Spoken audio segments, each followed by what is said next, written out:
Tenho repetido isso várias vezes a vocês do ambiente em que nós estamos na carta de Paulo aos Efésios, lembrando que tivemos a salvação em Cristo e uma vez que temos uma nova posição em Cristo, nós temos uma orientação clara que a conduta, o estilo de vida, os padrões que tínhamos para a vida antes de chegarmos a Cristo e que são comuns na sociedade humana, esses padrões não valem mais, esses princípios devem ser evitados, como o texto que temos projetado aqui. Insisto que não vivam mais como gentios. A maneira como uma pessoa descrente vive deixou de ser nossa referência.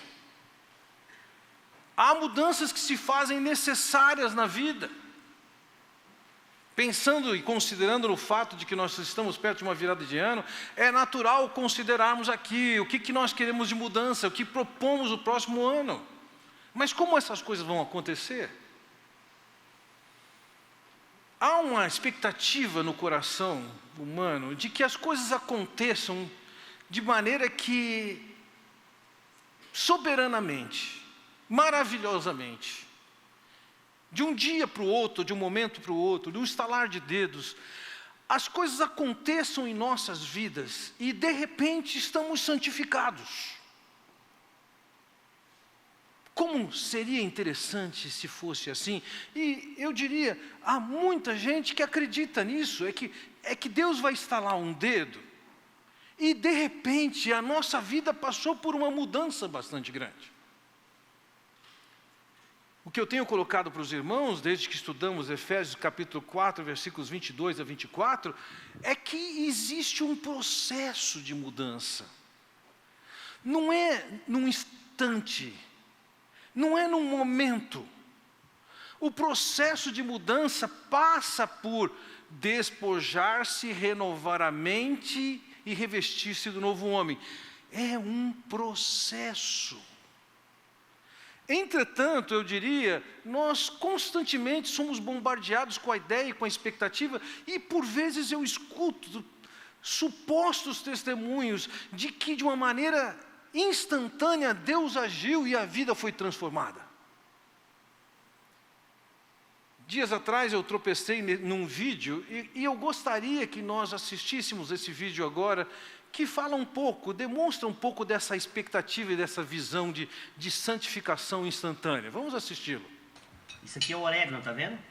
Esse orégano, não precisa ficar com medo. O orégano são os vícios, a bebida, que o papai bebe muito, o tio Léo, são um papai seu. Então, isso aqui são os vícios do mundo, a bebida, a prostituição, a criminalidade, a bandidagem, a covardia, a maldade. O que mais, Márcio? Fala coisa ruim aí. Tá bom. Isso. E isso aqui, ó. Isso aqui é... Detergente. Não, é o Espírito Santo. Espírito Santo, isso aqui é Deus, ó. Tá vendo isso aqui? Meu Deus, que Isso aqui- Deus vai isso ajudar aqui, a lavar. olha, escuta bem, isso aqui é o Espírito Santo, ó. E isso aqui somos nós. Acho não. O dedo somos nós e o detergente é o Espírito Santo. E isso aqui é as coisas ruins da vida. Olha o que acontece quando você coloca o Espírito Santo no seu coração. Olha o que acontece. Uau! O que você achou? Legal? Viu? Tá vendo como Deus é poderoso? Viu o Viu? poder de Deus, do Espírito Santo? Faz de novo.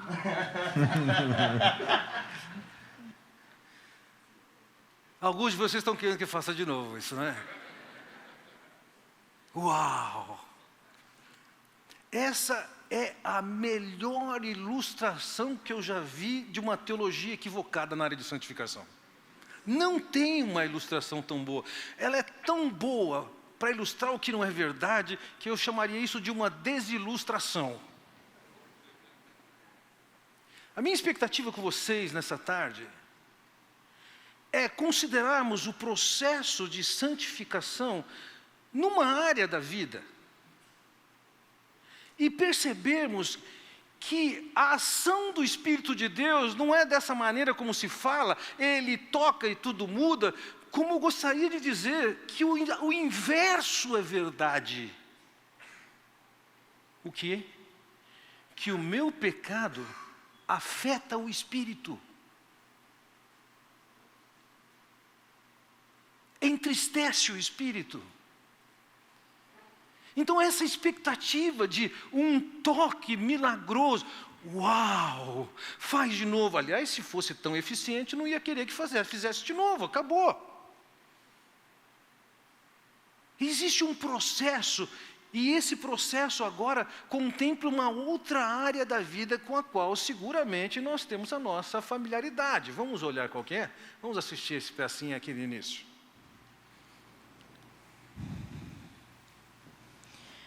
Sim, meu CPF é 191 605 207 58.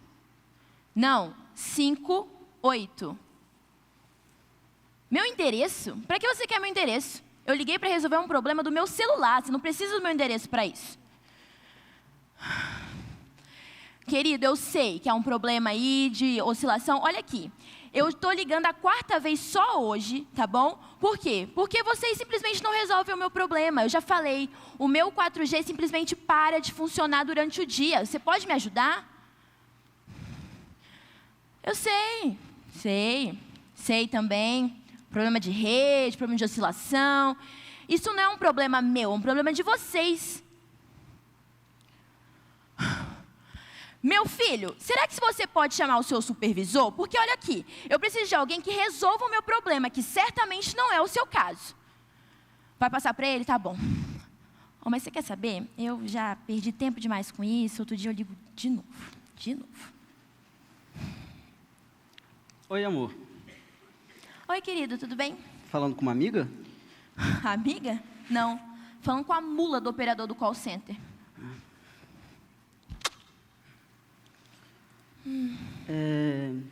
Que horas a gente vai para a coinonia hoje? Acho que umas 8 horas, tá bom. Inclusive, se eu fosse você, já até fazer uma garantia de quê? De comer, né? Porque assim, você viu quem vai levar a comida hoje? Não. Pois é, aquela que se acha a rainha do MasterChef. Mas a comida dela é horrível, sempre faz pouco, nunca dá para todo mundo. Então, assim, eu acho melhor você comer, garantir, entendeu? Porque depois eu não quero você ficar falando no meu ouvido que está com fome, que não sei o quê. Então, melhor você comer para garantir tudo. Quanta palavra dura. Dura? Não, querido. Eu estou apenas sendo sincera. É diferente, porque a realidade, ela dói, não é mesmo?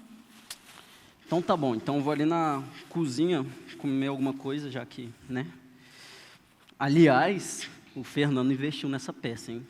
Ó, a cozinha tá top dessa vez.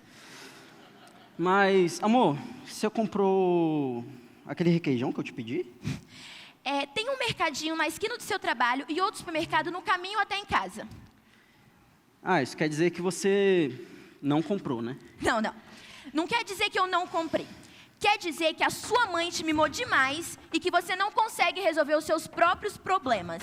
Ah, tá. Ó, se você quer o requeijão, é simples. Compra. Vai jogar a culpa na minha mãe agora.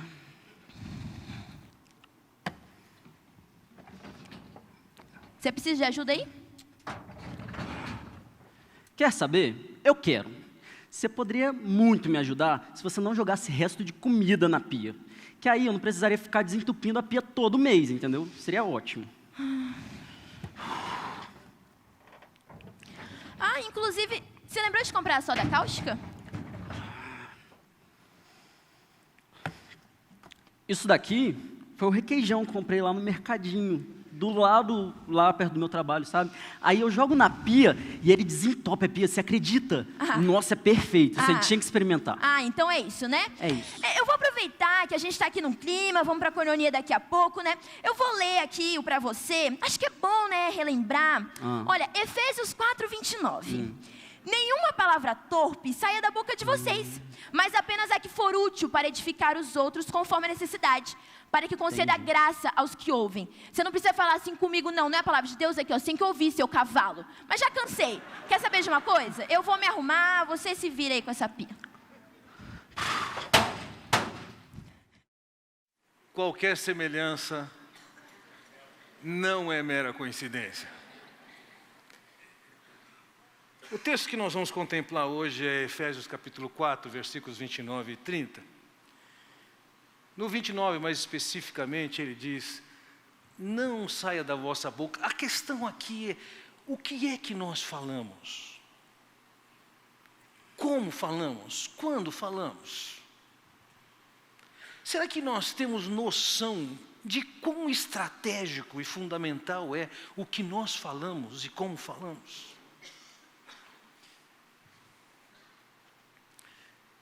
Para vocês que têm filhos pequenos e aqueles que já tiveram no passado, podem lembrar como é gostoso ver as crianças aprenderem a falar mamãe, papai. Tudo isso é muito agradável, né? Mas a gente não tem noção de onde essa história começa, como ela acaba. Há uma moça aqui na nossa igreja, uma moça hoje, e quando ela era garota, pequena,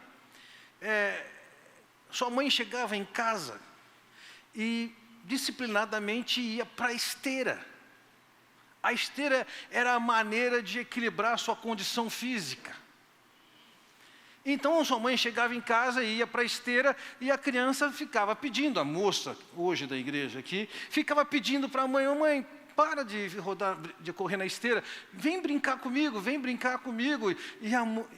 E a mãe dizia: querida, a mamãe tem que fazer esteira. Em vez de você falar para a mamãe parar de fazer a esteira, você tem que animar a mamãe, encorajar a mamãe. Então, quando eu estiver na esteira, em vez de você ficar me chamando, você fala para mim: vai, gorda! E a criança aprendeu. Um belo dia, as duas foram passear no taquaral. E quando elas estavam passeando no taquaral, passou uma mulher. E a criança não perdeu a oportunidade. Falou: vai, gorda! Eu queria estar lá. É fácil aprender a falar, reproduzir palavras, mas a gente tem noção de quão estratégicas elas são, o que elas podem fazer. Em Provérbios nós lemos: a morte e a vida estão no poder da língua. A morte e a vida estão no poder da língua. O potencial que nós temos através do nosso falar é um potencial vital. É um potencial mortal.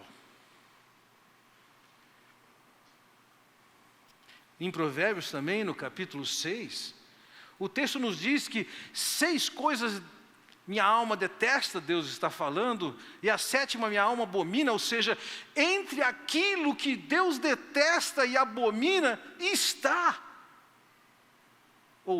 melhor dizendo, aspectos do falar. Então, eu repito, a questão do falar é extremamente estratégico. No Salmo de número 34, é dito: quem é o homem que ama a vida e quer longevidade para ver o bem?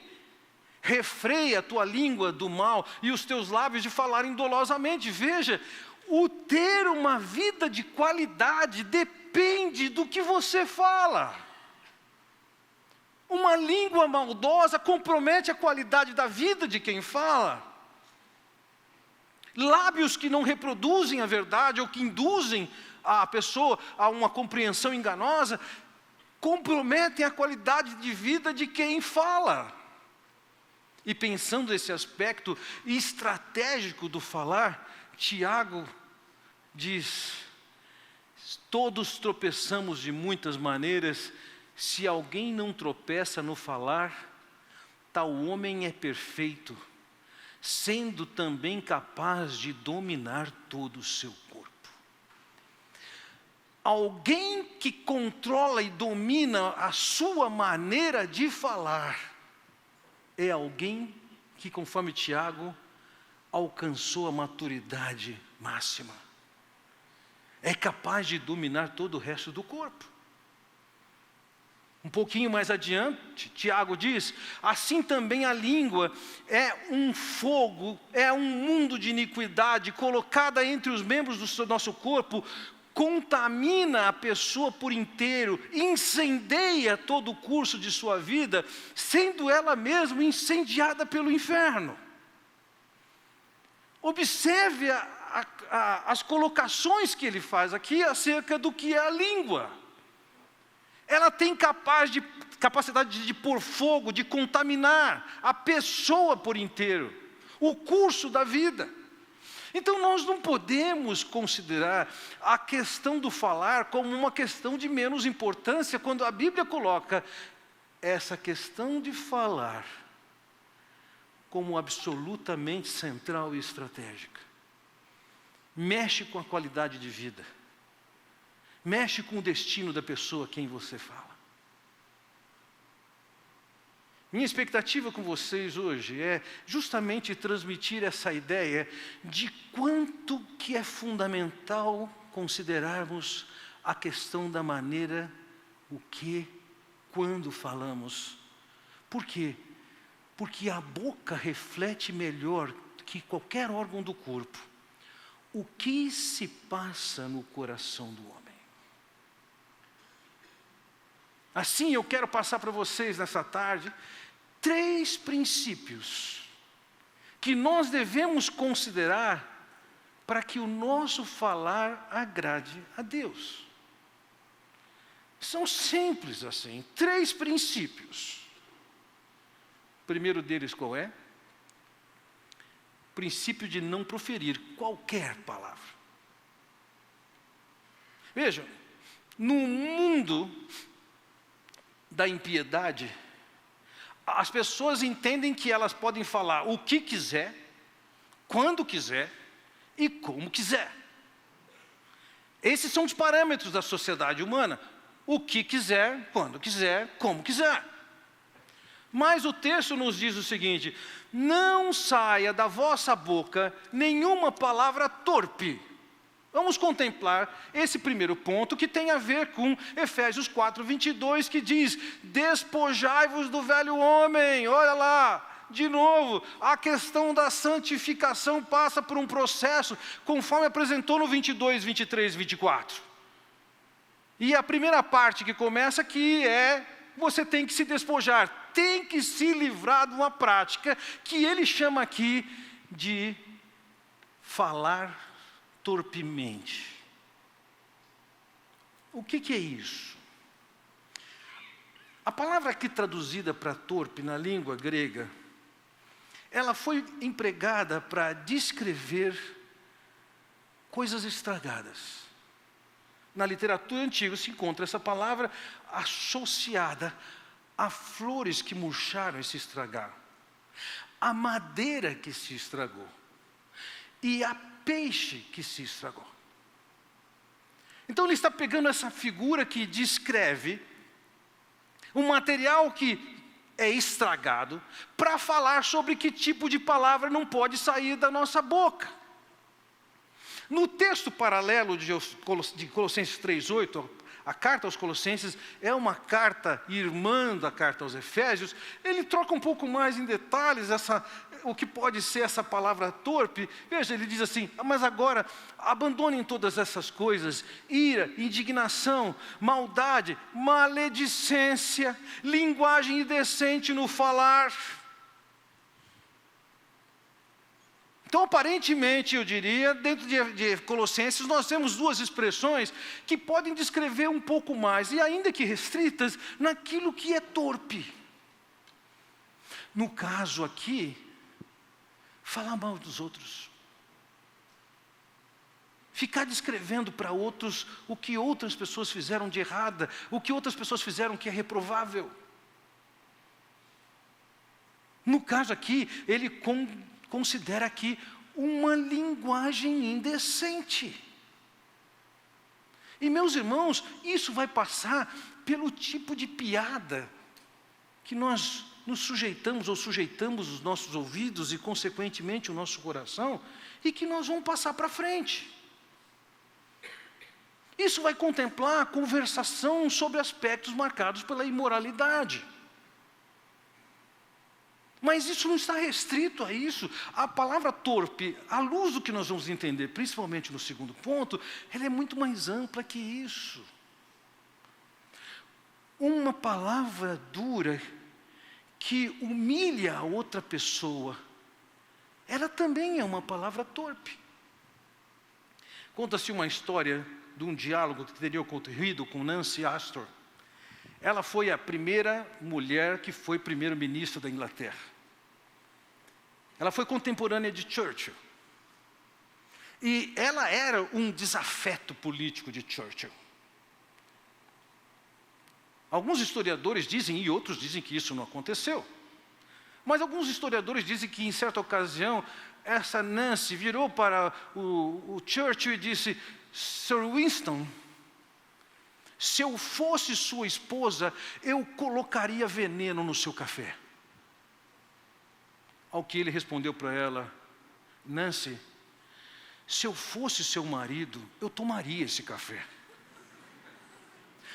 Nós podemos admirar essa capacidade, essa inteligência, de uma maneira tão especial, colocar a pessoa humilhada. Mas isso também é a palavra torpe. O comentário maldoso que você pode fazer, isso é palavra torpe. Uma piada que desclassifica a pessoa, isso é palavra torpe. Agora, chamo sua atenção para uma única palavrinha que está aqui nesse texto. Veja o que diz: não saia da vossa boca nenhuma palavra torpe. Quando eu olho para esse nenhuma, eu entendo o seguinte: na questão do falar, a política divina, o princípio divino é de tolerância zero. Nenhuma. Deus não abre concessões aqui. Deus não abre exceções aqui. A questão de falar a palavra torpe para Deus é zero. Você tem que tirar isso da sua vida. Na medida em que você identifica essas coisas no seu falar, entenda uma coisa: a visão de Deus, você não pode mais levar a vida como você levava antes. Pode até parecer, mas isso não é tão importante. Veja, Deus dá tanta importância que Ele chega a dizer com clareza: não pode sair da sua boca nenhuma palavra torpe. Rebaixa a pessoa, diminui a pessoa, envergonha a pessoa, embaraça a outra pessoa, tem um conteúdo imoral. Se tem esses aspectos na cultura do povo de Deus, existe a necessidade de tomar a decisão de se despojar disso. Isto é, de tomar a decisão de parar de falar tais coisas. Você não está liberado, você não está franqueado para falar o que você quiser. Lá no tempo do mundo, você tinha essas balizas. Quando quiser, o que quiser e como quiser. Agora que você é povo de Deus, isso não serve mais. Você podia ser agressivo, ofensivo, etc. e tal. Você pode ter sido criado num lar nesse ambiente. Isso não significa que você deve continuar fazendo assim. Não, nossa família sempre foi assim, a gente não vai mudar. Não. Há uma exortação clara, explícita, de que nós temos que mudar a nossa linguagem. E o despojar significa tirar esse tipo de linguagem do nosso falar. Pensando, sabe, em Campinas, não sei quantos de vocês são efetivamente de Campinas, eu não quero ser torpe com o uso de uma palavra como essa que eu vou dizer para vocês campineiros. Uma vez que você é de Campinas, você é do interior, né? Campinas não é a capital. E é interessante como no interior de São Paulo, a gente está muito mais afinado e permissivo no sentido de uso de palavrões. O que é muito facilmente aceito no interior, isso não necessariamente é muito aceito em outros lugares. E você pode ter vindo desse mundo e estar acostumado com isso. Agora tem que mudar. Agora esse tipo de linguagem tem que ser deixada de lado. É um princípio que Deus estabelece. E isso então nos leva ao segundo princípio.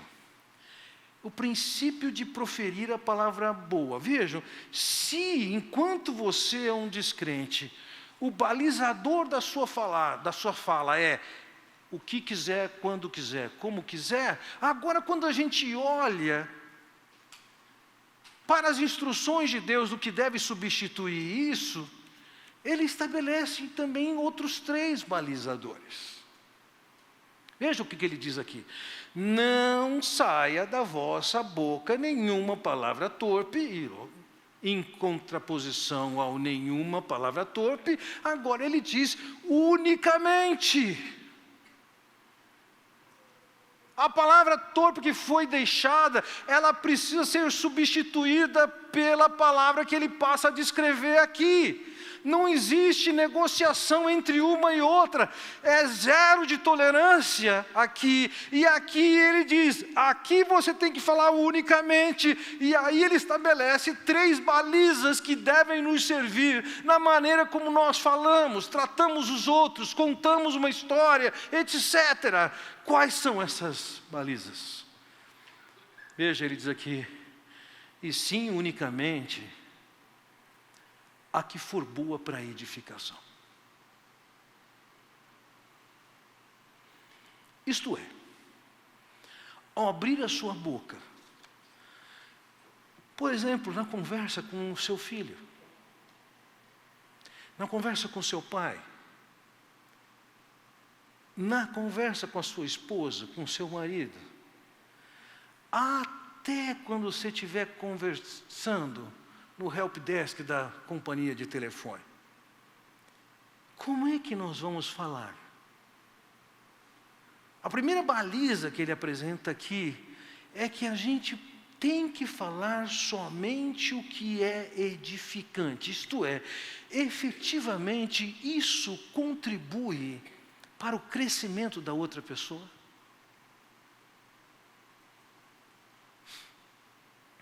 Em Provérbios nós encontramos alguns textos que falam dessa palavra que contribui efetivamente para outra pessoa.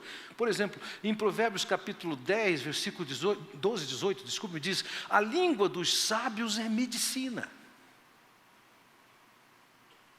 Ou no 10, 21 ele diz, os lábios do justo apacentam a muitos. Essas 2 figuras empregadas aqui, a língua do sábio é medicina. Ele está dizendo o seguinte, a palavra que deve ser emitida por nós é uma palavra terapêutica, curativa. O que você for falar tem que visar isso, tratar a pessoa, cuidar da pessoa, curar a pessoa. Esse é o padrão.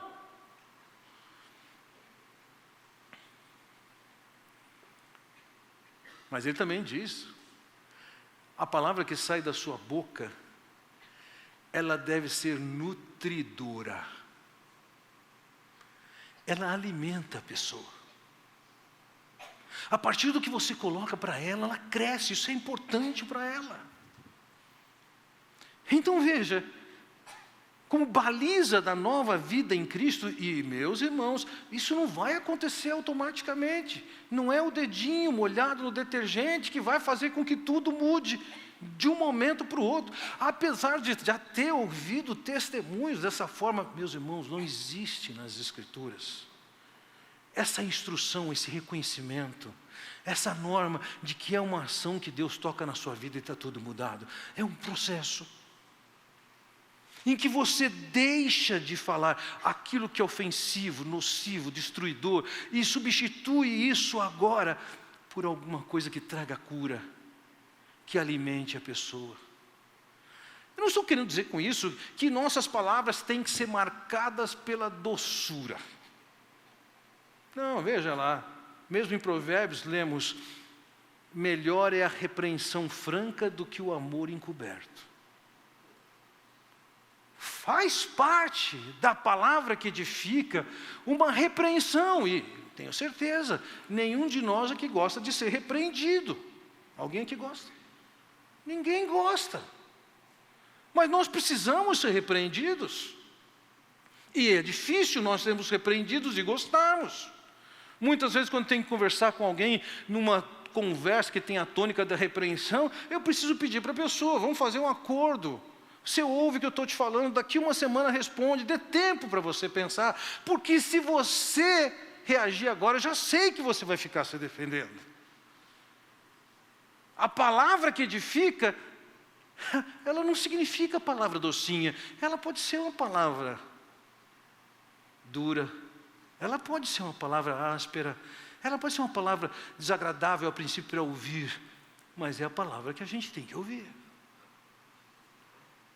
Então veja, o primeiro balizador da boa palavra é o balizador: ela edifica. O que eu vou falar edifica. Em segundo lugar, a segunda baliza que nós encontramos aqui, ele diz: e sim, unicamente a que for conforme a necessidade. É necessário que você fale. A pessoa a quem você tem que falar essas coisas, ela reconhece que ela tem a necessidade? De fato, você precisa abrir a boca?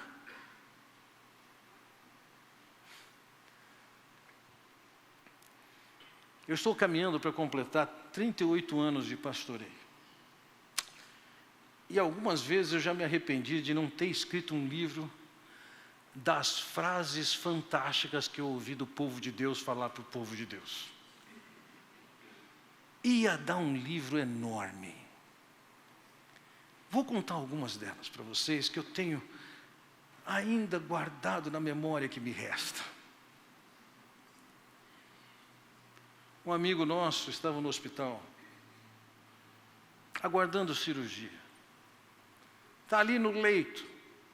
Lógico que com todas as suas preocupações, que natural, ele não está no hospital porque foi passear. E aí chega uma irmã tão amorosa, tão preocupada com ele, em lágrimas, lamentando que ele está ali. Mas ele diz para ela: mas eu estou bem. Mamãe teve a mesma coisa que você. Mas eu estou bem, mamãe também estava. Mas ele morreu, ela morreu. Tem necessidade de falar isso. Muitos anos atrás, uma senhora cogitou, e efetivamente acabou realizando, talvez não por esse motivo, sair da igreja pelo seguinte: ela já estava constrangida porque no ambiente dela, várias pessoas, várias mulheres estavam engravidando e ela não. Ela queria ficar grávida, ela não ficava grávida, ela via todo mundo ou grávida ou tendo nenê e ela não. E ela me contou que ouviu uma frase, pelo menos assim que ela entendeu,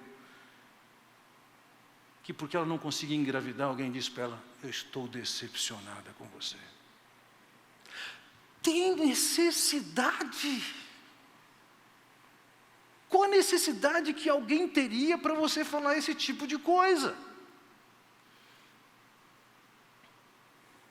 A nossa idade média na igreja, ela é bastante baixa, eu diria, mas temos vivido nossas experiências de mortes entre nós, inclusive de luto, lógico. E um desses que passou por a morte e luto em família, algum tempo atrás, ouviu a seguinte frase: para de chorar, você precisa procurar alguém para parar com esse lamento. Uau! Fala de novo. Tem necessidade. Nós precisamos falar o que o outro precisa.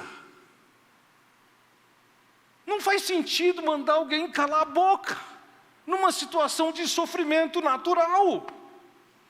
Se você for ver na Bíblia, você vai ver lamento e luto como uma parte da vida.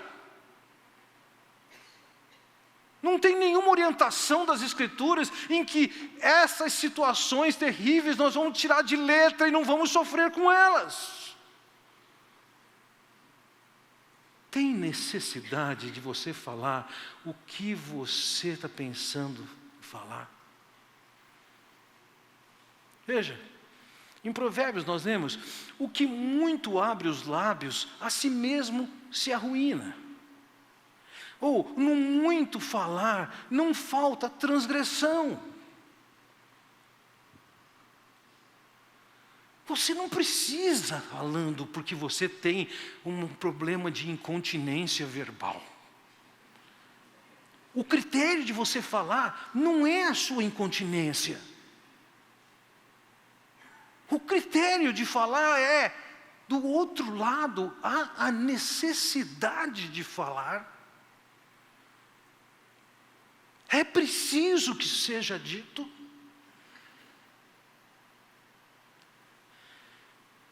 Se nós reduzíssemos as nossas situações de tensão, que acabam constrangendo certas pessoas a falarem,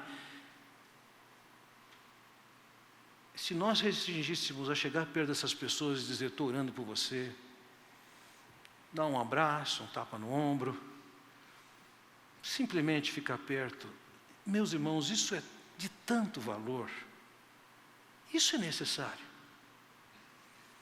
Nós não precisamos sair falando,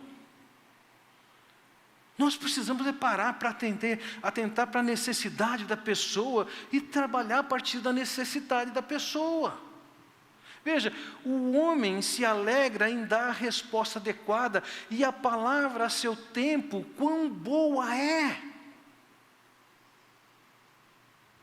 Você identificou uma situação, então, veja, agora você não fala mais o que quiser, quando quiser, como quiser. O seu falar tem que ser pautado por, primeiro, edifica. Segundo, a pessoa precisa ouvir isso. E se de fato a pessoa precisa ouvir isso, e esse é o momento oportuno de fazer isso, então você fala. É nessa situação, é nessa ocasião que você fala. Aí a palavra é boa. Mas há uma terceira baliza que ele passa aqui para nós.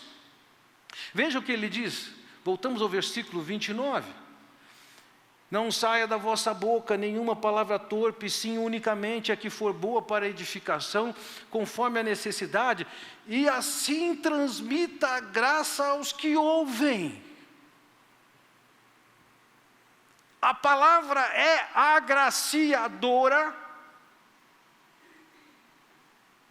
Já tivemos vendo ao longo do estudo de Efésios que Paulo usou essa palavra graça de duas maneiras.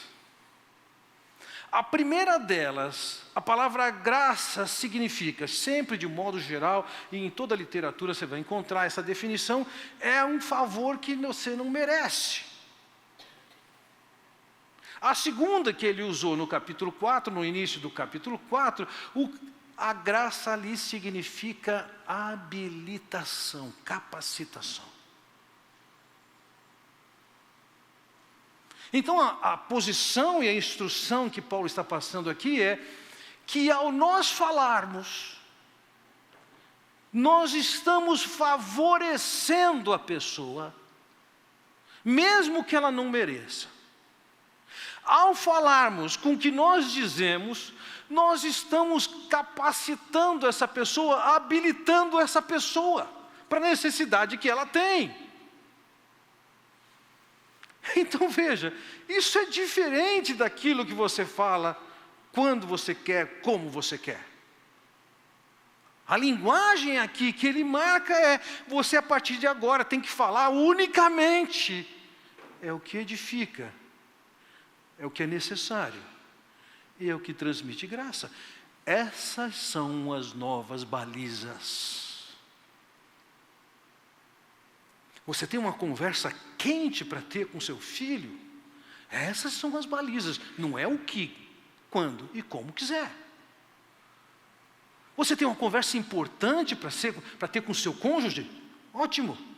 Essas não são as balizas. As balizas são: edifica, é necessário, transmite graça. Lembremos disso. Já vimos isso dentro da carta aos Efésios, que o que Deus quer ver reproduzido em nós é o caráter, a pessoa do Senhor Jesus Cristo.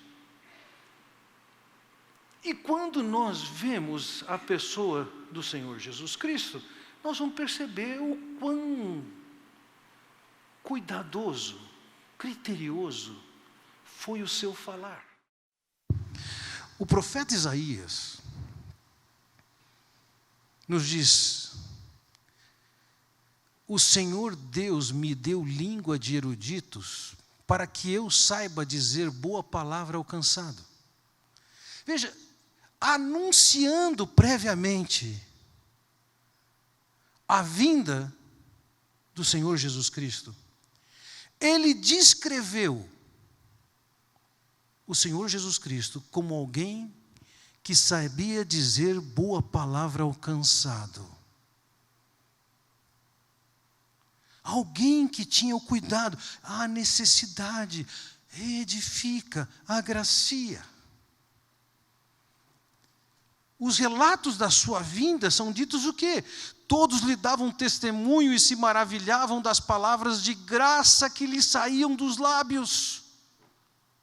E perguntavam: não é este o filho de José? Ou seja, o que viam na maneira com que ele falava, havia um reconhecimento. Está funcionando? Havia um reconhecimento de que a sua palavra agraciava. Esse era o padrão naquele contexto. Então, na maneira com que o Senhor Jesus fala, serve como referência para nós.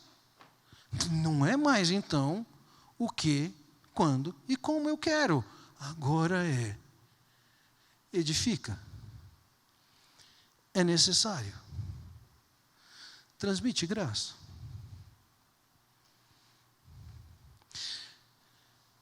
Quero considerar com vocês um terceiro princípio. Eu quero dizer, como mencionei antes na minha introdução, é que nossas palavras, elas têm o poder de, inclusive, afetar o Espírito de Deus. Vejam, no versículo seguinte, versículo 30, e o versículo anterior está ligado ao 30 justamente por essa conjunção, esse e que está aí. O versículo 30 faz parte da frase do versículo 29. Aí ele diz assim: e não entristeçais o Espírito de Deus, no qual fostes selados para o dia da redenção. Bem, veja, ao falar do Espírito de Deus aqui, ele descreve que o Espírito pode ser entristecido. Isso já coloca o Espírito numa condição absolutamente oposta de alguma coisa. Não é um detergente. Ele é uma pessoa. Ele é alguém. E a maneira como nós nos conduzimos, a maneira como nós falamos, afeta o Espírito. Então veja, quando você ofende alguém, você não somente ofende esse alguém, você também afeta o Espírito de Deus. E não afeta positivamente, o entristece. Ora, e se esse Espírito que foi colocado em nós, e conforme vimos em Efésios capítulo 1, versículo 13, e agora vemos de novo, nós fomos selados para o dia da redenção, esse Espírito que tem cuidado para tomar de nós, selar nossa salvação, nos conduzir no processo de santificação e, por ocasião do resgate da nossa vida e ser levado para a eternidade com Deus, esse Espírito exerce um papel e nós vamos entristecê-lo.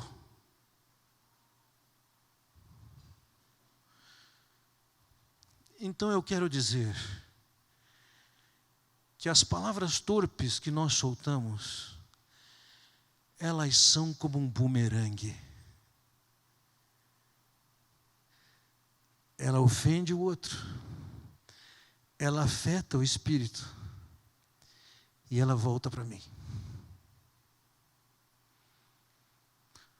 Porque se a relação minha com Deus passa a ser uma relação cuja marca é eu ofendo as pessoas e eu entristeço o espírito, então isso compromete a qualidade de comunhão que nós temos com Deus, a qualidade da santificação que Deus quer fazer nas nossas vidas.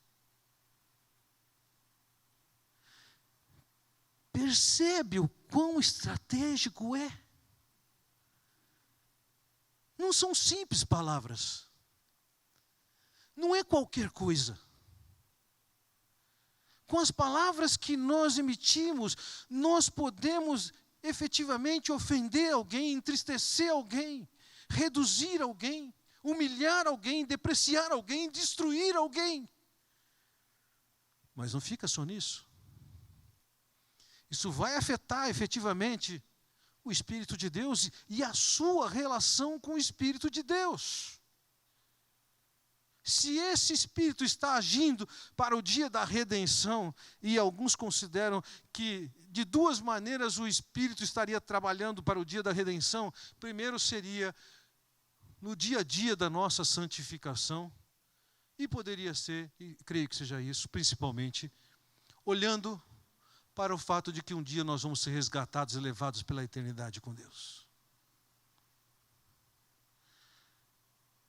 Sendo o Espírito que atua dessa maneira, como é que eu posso me conduzir de uma maneira que eu o entristeço? Veja, não tem uma ação que o Espírito chega como um dedinho e detergente e de repente afasta de você todos os seus pecados. Na verdade, quando eu olho para esse texto, eu percebo que a sua brincadeira com um pecado, uma conduta imprópria no que tange, por exemplo, a questão do falar, vai afetar a sua relação com Deus, a sua relação com o Espírito de Deus. Que as suas palavras são como o bumerangue.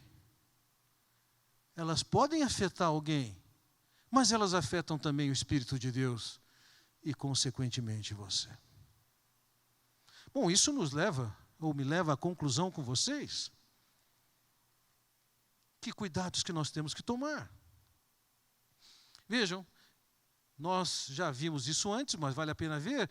Alguém a cuja tagarelice é como pontas de espada, mas a língua dos sábios é medicina.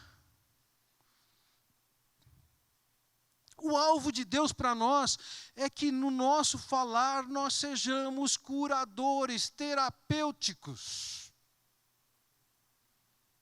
Ao invés de uma linguagem, de um falar que destrua as pessoas, nós temos que considerar aqui alguma coisa que edifica.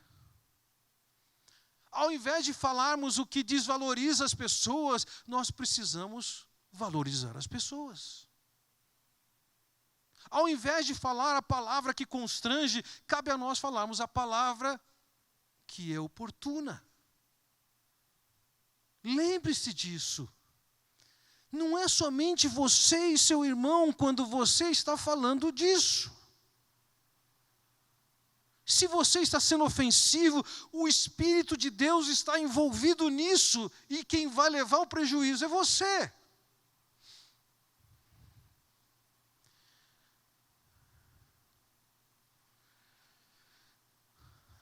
De certa forma, acho irônico da minha parte pregar um sermão como esse no mês de dezembro. Eu digo isso porque alguns de vocês vão passar em Natal em grande família, aquelas situações assim, super legais. E que, vez ou outra, os ânimos se levantam e tem problemas de relacionamento. É bom você saber. Essa é a oportunidade que você tem de ver reproduzido em você o que Deus tem planejado e dito na palavra. Você não está livre para dizer o que você quiser, mesmo que seja para aquele seu cunhado folgado que não faz nada. Então, que cuidados vocês têm que tomar? Gostaria de dar, alguns de vocês já têm essa noção, mas eu gostaria de passar ainda um pouco mais da noção da dificuldade que tem de mudar essas questões. Veja, é Tiago mesmo quem diz, no capítulo 3, versículo 8, a língua, porém, nenhum dos homens é capaz de domar. Vejam, a tarefa de dominar o falar é uma tarefa sobrenatural. Nós não somos capazes de domar. E eu posso imaginar, se você cresceu numa família em que as pessoas estão constantemente jogando uma flecha para cá, uma flecha para lá, um acertando o outro, etc. Eu diria, você já deve ter desenvolvido algumas trilhas, melhor dizendo, seriam avenidas neurais que estão sempre prontas no seu cérebro para responder rapidamente, agilmente, em alta velocidade, no mesmo nível. A mudança disso requer uma ação divina. Isso aqui não é meramente humano. Daí o salmista orar dizendo: põe em guarda, Senhor, a minha boca, vigia a porta dos meus lábios. Ele reconhece que ele não tem por si só condições de controlar o que fala, quando fala e como fala. Então aqui tem uma pista para vocês. Entendendo a dificuldade de corrigir alguma coisa que é tão estratégica e fundamental, nós precisamos entender que nós precisamos orar. Orar por nós mesmos. Senhor, põe guarda na minha boca. Vigia a porta dos meus lábios. Por quê? Porque o que guarda a boca e a língua, guarda a sua alma das angústias. Lembra do Salmo 34? A qualidade de vida está relacionada com o que você fala, como você fala, quando você fala.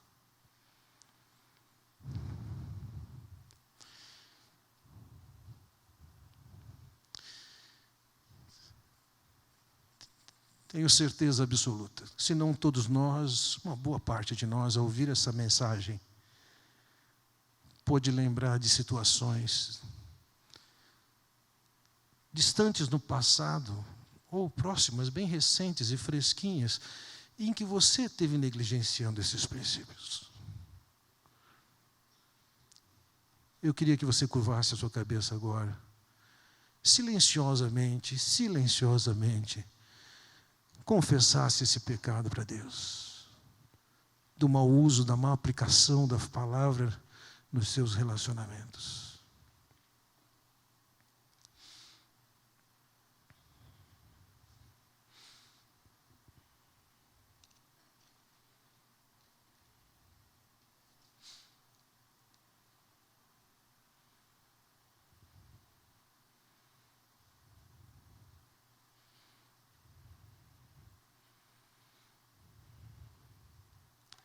O seu confessou, ótimo. Talvez você esteja lembrando agora de alguma palavra imprópria que você deu para o seu filho, para os seus pais, amigo, para o seu marido, para a sua esposa.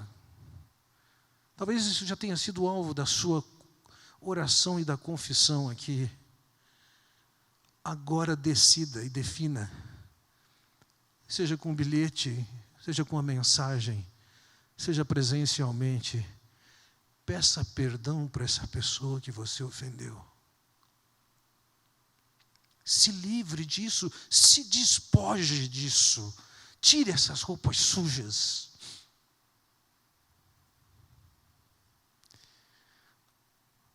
Há uma nova baliza. Agora é o que edifica. É necessário. Transmite graça. É isso que alegra o Espírito. É assim que vou fazer. Meus irmãos, vocês precisam constantemente renovar suas mentes. Tenho falado já algumas vezes, repito, insisto em que leiam Provérbios, e agora separa uma cor de caneta ou de lápis diferente, só para grifar as passagens que falam sobre falar, sobre boca, língua, lábios.